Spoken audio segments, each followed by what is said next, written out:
Assalamualaikum warahmatullahi wabarakatuh. Om Swastiastu, Namo Buddhaya, Salam Kebajikan, Rahayu. Perkenalkan, saya Atika Aulia Puspita dengan NIM 24807010, mahasiswa PPG Prajabatan PGSD dari Universitas PGRI Adibuana Surabaya. Di sini saya akan menjelaskan tentang kampanye praktik baik untuk memenuhi tugas ujian akhir semester pada mata kuliah Perspektif Sosiokultural.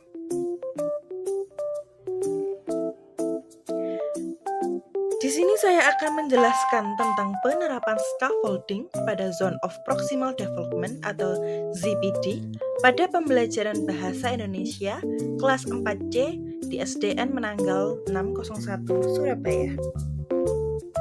Sebelum itu, izinkan saya untuk menjelaskan apa yang dimaksud dengan scaffolding pada Zone of Proximal Development.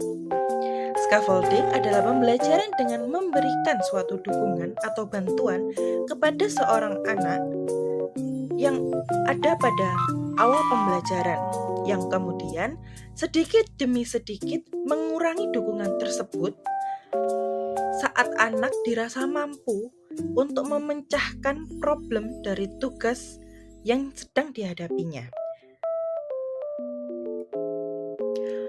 Bantuan yang diberikan oleh guru dapat berupa sebuah petunjuk, sebuah peringatan, dorongan, menguraikan masalah ke dalam bentuk lain yang memungkinkan siswa dapat mandiri.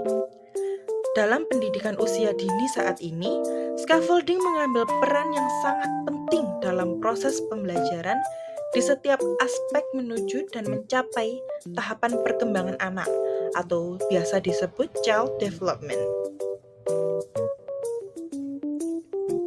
Selanjutnya, saya akan menerangkan tentang Zone of Proximal Development atau sering disebut dengan zona perkembangan proksimal, yang merupakan suatu jarak antara aktual development dan juga potential development, yakni daerah tingkat perkembangan setiap sedikit di atas daerah perkembangan seseorang saat ini.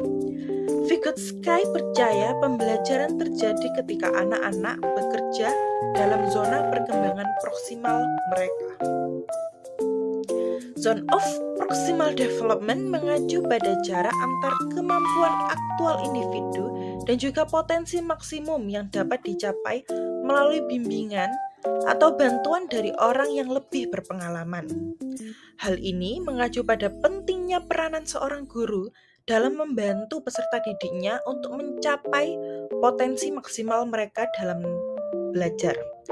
Kolaborasi dan interaksi sosial dalam proses pembelajaran dan juga memilih tugas yang sangat tepat untuk diberikan kepada peserta didiknya nanti. Dalam hal ini, saya berkesempatan untuk menerapkan scaffolding pada Zone of Proximal Development pada kegiatan pembelajaran Bahasa Indonesia dalam materi kalimat efektif. Observasi yang saya lakukan ialah pada siswa kelas 4C di SDN Menanggal 601 Surabaya dengan menggunakan model pembelajaran problem-based learning.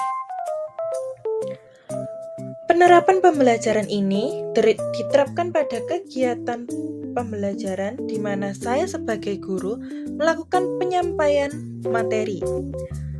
Saat itu, materi yang saya sampaikan ialah tentang kalimat efektif. Selanjutnya, setelah penyampaian materi selesai, guru dapat mengelompokkan peserta didik berdasarkan kemampuannya. Pengelompokan ini dilakukan saat sebelum memulai pembelajaran, di mana guru memberikan tes diagnostik awal pembelajaran. Pengelompokan ini berdasarkan pada peserta didik yang memerlukan bimbingan, mahir, dan juga sangat mahir. Selanjutnya, setelah pengelompokan peserta didik, guru dapat memberikan LKPD yang sesuai untuk masing-masing kelompok. Selanjutnya, guru dapat memberikan bimbingan. Di sini, guru dapat berjalan dan menemui peserta didik yang berada pada kelompok peserta didik yang perlu untuk dibimbing. Dan yang terakhir ialah evaluasi pembelajaran. Di penerapan pembelajaran tersebut didapatkan hasil di mana guru dapat menciptakan lingkungan belajar yang suportif untuk setiap peserta didik. Peningkatan kemampuan memahami konsep, melatih kemandirian dalam belajar karena peserta didik terlibat langsung dalam pembelajaran tersebut. Meningkatkan pencapaian hasil belajar yang lebih memuaskan dan juga meningkatkan motivasi dan percaya diri peserta didik dalam belajar. Pembelajaran dan replikasi yang saya temukan ialah dengan penerapan pembelajaran ini, guru dapat memainkan peran sebagai fasilitator yang membimbing peserta didik dalam proses pembelajaran. Guru juga dapat mengidentifikasi tingkat pemahaman setiap peserta didiknya. Seleksi dan penyediaan sumber daya yang mendukung perkembangan individual peserta didik. Sehingga dalam pembelajaran ini, tujuan pembelajaran yang dirancang oleh guru dapat dicapai oleh setiap peserta didik. Sekian dari saya. Mohon maaf bila ada kesalahan. Wassalamualaikum warahmatullahi wabarakatuh.